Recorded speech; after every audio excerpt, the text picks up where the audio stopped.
This is Francis. Francis is he's 5 years old, and he's been with us here for about 3 months now. We found him, I think October of last year.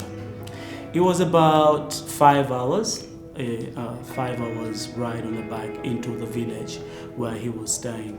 And before we got to where he was staying, we saw children around, and there was a little boy who was with no clothes.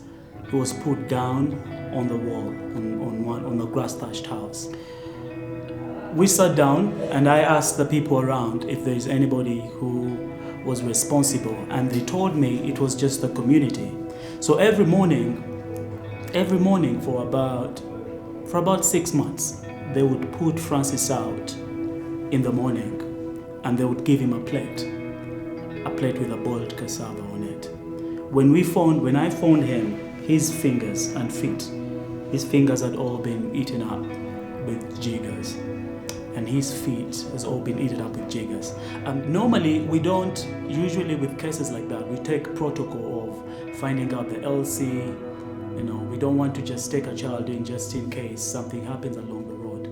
But when we met him, we realized we needed to get him to the hospital so that he can start treatment straight away. He had no clothes on, so we took him the way he was. And when we got to the health center, we tried to get him clothes. But he had stayed for so many months without wearing anything. When we tried to put on clothes on him, he was crying all the time, like trying to pull the clothes off. That he was something he was not used to. Carrying him was also foreign. He didn't want anybody to carry him because he's just been used to, they would get him out, put him on the wall, and that's where I would be the whole day. And then he started getting his treatment. They treated the jiggers, we treated the feet, but he couldn't walk because his body and he was severely malnourished. His body could not, his bones could not hold his body. So the doctors provided us with movable sticks to try and train him how to walk. And that was the next stage. He started walking.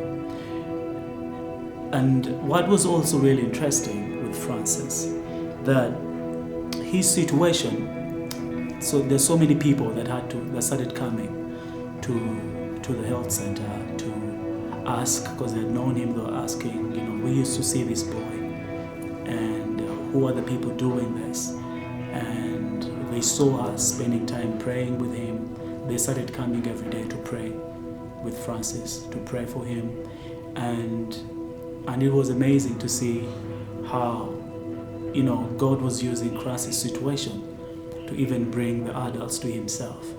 And we're trying to look at his resettlement plan, trying to see how we will go back to the community, be able to have a life with these other children, be able to go to school. We hope that Francis will go to school, and one day, he will be an adult, and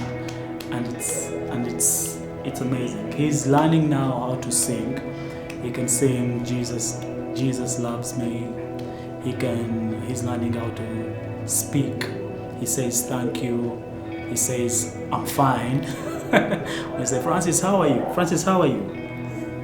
I'm fine. Yeah, so he's fine. So he says I'm fine. He never used to smile. And when we got him, we said, one day this boy will smile. So just to see him smiling gives us a smile. To see him smiling just gives us tremendous joy. So we're just grateful for Francis and for what God is doing in his life.